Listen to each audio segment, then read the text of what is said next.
At 8:10 in the morning, a rural stretch of Northern California wine country experienced its strongest earthquake since 1940. Not since 1940. That's 86 years without anything this powerful shaking this specific patch of ground. Transmission lines slapped together and shut down automatically as a safety measure, cutting power to thousands of homes. Security footage inside a Redwood Valley market captured sauces and grocery items crashing off the shelves in real time. And nearly 657,000 phones lit up simultaneously through California's MyShake early warning app. Part of an alert delivery that officials say ultimately reached well over 1 million people across the northern half of the state. This is exactly what happened when a magnitude 5.6 earthquake struck Mendocino County, why it was felt across such an extraordinary distance, and what it reveals about California's evolving earthquake early warning system. Stay with me on this one, because the sheer distance this earthquake actually traveled genuinely surprised even seismologists tracking it in real time. Drop a comment and tell me if you felt this one, especially if you were in one of the more distant cities like San Jose, Sacramento, or even Klamath Falls up in Oregon, because I want to know just how far this shaking actually reached in practice. And if you want more updates on California seismic activity as it happens, subscribe now, because this region has had genuinely active few years. Let's start with exactly where and when this earthquake actually struck, because the specific location tells you a lot about why it ended up traveling so far. According to the U.S. Geological Survey, the quake hit at 8:10 a.m. Pacific time, with its epicenter located roughly 7 miles northwest of the agricultural town of Willits, in a sparsely populated stretch of Mendocino County dotted with small farming communities, roughly 140 miles northeast of San Francisco. Some monitoring services placed the precise epicenter slightly differently, roughly 11 kilometers north of Redwood Valley, but all sources agreed on the essential picture, a rural, lightly populated area caught directly above a genuinely powerful release of seismic energy. The depth of the quake was shallow, reported between 5 and just over 8 kilometers, depending on the specific monitoring agency, a detail that matters enormously for understanding why the shaking felt as intense as it did to people directly above the epicenter. It's worth understanding exactly how earthquake magnitude actually translates into the total energy released, because a lot of people hear a number like 5.6 and don't have a clear intuitive sense of the actual scale involved. The moment magnitude scale used by USGS is logarithmic, meaning each whole number increase represents roughly 31. 6 times more energy released, not simply a linear step up. A magnitude 5.6 earthquake releases meaningfully more energy than a magnitude 5. 0 and dramatically less than a magnitude 6. 6 would, but it's still a genuinely substantial release of stored tectonic energy, more than enough to produce the kind of very strong, damage-capable shaking directly above its shallow epicenter, even without approaching the scale of the truly historic, catastrophic earthquakes that occasionally strike California's more famous fault systems. Here's why that shallow depth is worth pausing on, because it's one of the most consistently important factors in determining how violent an earthquake actually feels at the surface. When a rupture happens deep underground, a significant portion of the seismic energy gets absorbed and dampened by the rock layers between the rupture point and the surface, softening the shaking that ultimately reaches anyone standing above it. A shallow earthquake skips most of that natural cushioning. The energy reaches the surface with much less of it dissipated along the way, which is exactly why the U.S. Geological Survey's Shake Map system, alongside the separate crowdsourced Did You Feel It? Reports submitted directly by residents both recorded a maximum shaking intensity of 7 on the modified Mercalli scale, officially classified as very strong shaking, capable of causing moderate structural damage even without producing a catastrophic outcome. That intensity rating led USGS to issue a yellow pager alert, the agency's automated system for rapidly estimating potential casualties and economic losses immediately after a significant earthquake, specifically signaling the possibility of real, tangible damage rather than a purely minor, forgettable event. If you found that explanation genuinely useful, a like on this video helps more people understand what these magnitude numbers actually mean in practical terms, rather than treating them as an abstract scale that only seismologists fully understand. Now let's talk about exactly how far this earthquake actually traveled, because the reach genuinely is remarkable given the quake's moderate mid-5 magnitude. Shaking was reported not just in the immediately surrounding towns, but as far away as San Jose and Sacramento, both well over 100 miles from the epicenter. Monitoring records show shaking specifically reported in locations including Hanford, 462 kilometers from the epicenter, Coos Bay in Oregon, 454 kilometers away, Fresno at 425 kilometers, Soledad at 361 kilometers, and Klamath Falls, also in Oregon, at 341 kilometers. Stop and actually absorb those numbers for a second, because a magnitude 5 6 earthquake, a genuinely moderate event by seismological standards, nowhere close to the truly massive earthquakes capable of catastrophic region-wide devastation, was still detectable and felt by people standing on the ground literally hundreds of miles away, crossing an entire state line into Oregon in multiple directions. A seismologist explained the underlying mechanism behind that reach directly. Earthquake waves travel a really long way for a big earthquake, and in this case, it was a magnitude 5. 6 earthquake, more than large enough to send detectable shaking across an enormous radius. Seismic waves don't simply stop at some fixed distance from the epicenter. They continue propagating outward through the Earth's crust, gradually losing energy and intensity the farther they travel, but remaining detectable, and in many cases genuinely felt by people across distances that can genuinely surprise anyone unfamiliar with how earthquake energy actually behaves once it's released. Let's talk about the practical, on-the-ground impact this earthquake actually produced. Because even without catastrophic structural collapse, a magnitude 5. 6 event at this shallow depth caused real, measurable disruption across the region. And if you've made it this far, subscribe now, because I'll be covering more California seismic updates as they happen. Power outages affected communities across the affected area, with figures varying somewhat by source. One report specifying roughly 8,000 customers losing power after transmission lines were physically impacted during the shaking, while a separate report specified more than 6,000 residents across 6 towns near the epicenter losing electricity. Willits. Mayor Tom Allman explained the specific mechanism behind those outages directly, describing how PG&E's transmission lines had basically slapped together during the shaking, and explained that the utility's fire prevention protocols meant that kind of contact immediately triggers an automatic shutdown of the affected transmission lines, a safety measure specifically designed to prevent exactly the kind of sparking that has historically sparked some of California's most devastating wildfires. That automatic shutoff system, while genuinely inconvenient for residents suddenly without power, reflects lessons California's utility companies have learned the hard way from previous wildfire disasters directly linked to earthquake and wind-damaged power infrastructure. It's worth understanding exactly why utility companies like PG&E have adopted such an aggressive automatic shutdown protocol for damaged transmission infrastructure, because the policy reflects genuinely hard-earned lessons from some of California's most devastating recent wildfire disasters. Several of the state's deadliest wildfires in recent memory were directly traced back to damaged or malfunctioning power infrastructure, sparking dry vegetation, sometimes during high wind events, sometimes following equipment failures unrelated to any specific triggering event. In response to that documented pattern, utilities across California adopted public safety power shutoff protocols and automatic fault detection systems specifically designed to immediately de-energize any transmission line showing signs of physical damage or contact, exactly the scenario Willits Mayor Tom Allman described when transmission lines slapped together during this earthquake's shaking. That automatic response undoubtedly caused real, immediate inconvenience for thousands of households losing power, but it reflects a genuine, deliberate trade-off utilities have made, accepting shorter-term outages in exchange for avoiding the kind of catastrophic, sparked wildfire that damaged infrastructure has caused in the past. The human impact extended beyond simply lost power. Mendocino County's executive office confirmed there were some injuries reported, though officials clarified there were no deaths, and a county spokesperson said hospitals had reported injuries without providing further detail on their nature or severity, while officials continued assessing the full scope of the event. In Redwood Valley specifically, surveillance footage from a local market captured the immediate visceral moment of impact, sauces and other grocery items crashing to the floor as the shelving shook violently enough to dislodge products directly, forcing that store to close temporarily for cleanup.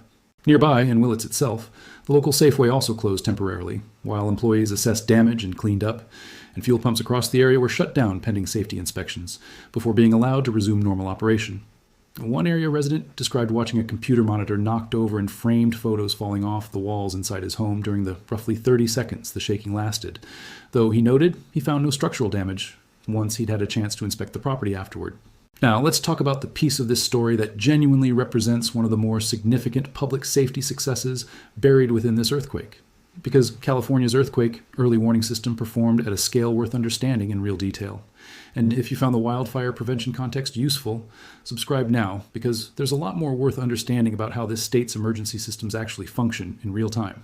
According to the California Governor's Office of Emergency Services, nearly 657,000 earthquake early warning alerts were sent specifically through the MyShake app throughout Northern California in direct response to this event. But that figure represents only one piece of the total alert delivery. Hundreds of thousands of additional people received warnings through other public safety alert systems beyond MyShake specifically, systems whose exact delivery numbers hadn't been fully finalized in the immediate aftermath.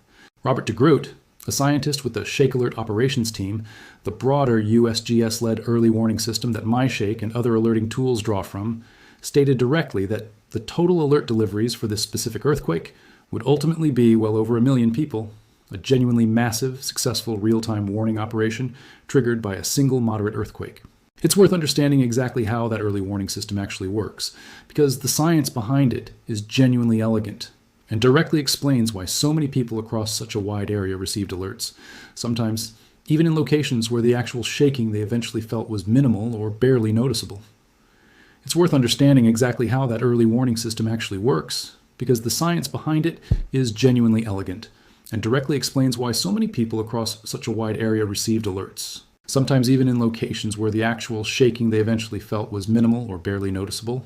And if this is the first time you've had P waves and S waves actually explained rather than just mentioned in passing, like on this video, genuinely helps more people understand the science powering the alert system now protecting millions of Californians. Earthquake early warning systems detect the first faster traveling seismic waves generated by a rupture, called P waves, which carry relatively little destructive energy compared to the slower, more damaging S waves that follow behind them. By instantly detecting those early P waves and calculating the earthquake's location and estimated magnitude within seconds, the system can transmit a warning to areas that haven't yet experienced the more dangerous shaking, giving residents anywhere from a few seconds to, for locations farther from the epicenter, potentially tens of seconds of advance notice before the more intense shaking actually arrives. Shake Alert specifically issues alerts for any earthquake estimated at magnitude 4. 5 or above, and for this particular event, easily surpassing that threshold at magnitude 5. 6, the system alerted out across the entire geographic area where forecasters calculated residents would experience at least weak shaking, which explains why the alert zone extended considerably beyond the area that actually experienced the most severe damage-causing intensity near the epicenter itself. That detail is genuinely important for understanding a specific minor point of public confusion that followed this earthquake, because some Bay Area residents reported receiving alerts despite feeling only minimal or no shaking at all in their specific location. A seismologist directly addressed this exact confusion, explaining that the alerting system intentionally extends its warning boundary outward to the edges of where any shaking, even genuinely weak shaking, might reasonably be expected, and that some people positioned near those outer edges of the alert zone may simply not feel meaningful shaking, even though they legitimately fell within the system's calculated warning boundary. That's not a system malfunction. It's a deliberate design choice, erring on the side of alerting more people who might experience some shaking, however mild, rather than under-alerting and potentially leaving someone without warning who ends up experiencing shaking stronger than initially calculated. This earthquake also arrived at a genuinely notable milestone moment for California's broader earthquake early warning infrastructure. And if you've made it this far into the video, subscribe now, because I want you following along as this system continues expanding and improving with each new significant earthquake it responds to. The event came as the state's MyShake app surpassed 5 million total downloads, according to the governor's office, a significant benchmark for a public safety tool that depends heavily on widespread adoption to maximize its real-world protective value. Since the system's original launch, the app has delivered over 6 and 8 million individual alerts across 194 separate earthquakes, a track record reflecting years of accumulated real-world deployment rather than a system still being tested in a purely theoretical or experimental phase. Officials also noted that more than 60% of the system's 1,064 total sensors had been installed since the broader early warning program initially launched, a detail reflecting substantial ongoing investment in expanding and refining the network's coverage and accuracy over time, rather than the system remaining static since its original rollout. It's worth putting that download and alert delivery milestone in broader perspective, because California's earthquake early warning system represents one of the most ambitious public safety technology rollouts of its kind anywhere in the world. Japan and Mexico both operate their own earthquake early warning systems, generally considered the most mature such systems globally, given their countries' long histories of seismic risk and correspondingly long-running investment in warning infrastructure. California's Shake Alert system and the MyShake app that delivers many of its consumer-facing alerts represents a considerably newer effort by comparison, but one that's scaled remarkably quickly given the state's massive population and its genuinely urgent need for exactly this kind of advanced warning capability. Reaching 5 5 million downloads and delivering alerts across nearly 200 separate earthquakes reflects a system that's moved well past its initial pilot phase into becoming a genuinely mainstream piece of California's broader emergency infrastructure, alongside more familiar tools like wildfire evacuation alerts and flood warnings. Let's put this specific earthquake into broader historical and geological context, because understanding where it fits relative to California's overall seismic risk helps clarify both why it mattered and why it wasn't, on its own, a catastrophic event. Reports specifically noted this was the strongest earthquake to strike this particular rural stretch of Northern California since 1940, an 86-year gap that underscores just how genuinely unusual an event of this magnitude was for this specific location, even though California as a whole experiences earthquakes of various sizes on a near constant basis. Mendocino County itself sits within a genuinely complex, active seismic zone positioned near the broader Mendocino Triple Junction region, where multiple tectonic plate boundaries interact, a zone independently significant enough that separate ongoing seismic research has been focused specifically on understanding its structure and behavior. That doesn't mean this specific earthquake was directly connected to any of that broader research, but it does help explain why this general region of California carries genuine ongoing seismic significance beyond just this one isolated event. Northern California's fault network is considerably less famous in the public imagination than the San Andreas Fault running through the southern and central parts of the state, but it remains an area of genuine, active scientific interest precisely because of its structural complexity and its documented history of periodically producing exactly this kind of moderate, wide-reaching earthquake. So what should you actually take away from an earthquake like this one, especially if you live anywhere in California or another earthquake-prone region? If you've made it this far into the video, subscribe now, because there's genuinely more worth covering the next time a significant earthquake tests this system in real time. First, understand that earthquake early warning technology has matured into a genuinely functional large-scale public safety tool, not an experimental novelty. If you live in California and haven't downloaded the MyShake app, or don't have your phone's built-in earthquake alert settings enabled, this specific event, with its alert reaching well over 1 million people within seconds of the rupture beginning, is a genuine demonstration of exactly the kind of advance warning that system is designed to provide during a real significant earthquake. Second, understand that even a moderate earthquake magnitude 5, 6, well below the truly catastrophic thresholds that produce widespread structural collapse, can still cause genuine disruption, power outages, injuries, and property damage, extending across a surprisingly wide geographic area, which is exactly why basic earthquake preparedness, securing heavy furniture, knowing your home's specific vulnerabilities, keeping a stocked emergency kit, remains genuinely worthwhile even in regions that don't experience the largest, most famous earthquakes on a regular basis. Third, if you ever receive an earthquake early warning alert and don't feel any noticeable shaking afterward, understand that this doesn't represent a system failure. It reflects the system's deliberate, safety-first design choice to alert broadly across an entire calculated risk zone, rather than risk underwarning anyone who might have experienced genuine shaking. Here's the thought I want to leave you with, and it's worth remembering the next time your phone buzzes with an earthquake early warning alert, regardless of whether you end up feeling any shaking at all. A magnitude 5, 6 earthquake sits solidly in the moderate range on the scale seismologists use to categorize these events, powerful enough to cause real, tangible disruption directly above its epicenter, but nowhere close to the kind of truly massive catastrophic rupture capable of producing widespread destruction across an entire region. And yet, this specific moderate earthquake still managed to send detectable shaking across multiple states, disrupt power for thousands of households, injure several people, and trigger an early warning alert system that reached well over 1 million phones within seconds, all from a single rupture beneath a sparsely populated stretch of Northern California wine country. That combination, genuine real-world impact paired with a functioning large-scale early warning response, is exactly the kind of event that demonstrates both sides of California's ongoing relationship with earthquake risk, the genuine, persistent danger this state lives with, and the steadily maturing technology increasingly working to give residents those precious extra seconds of warning before the ground beneath them starts to move.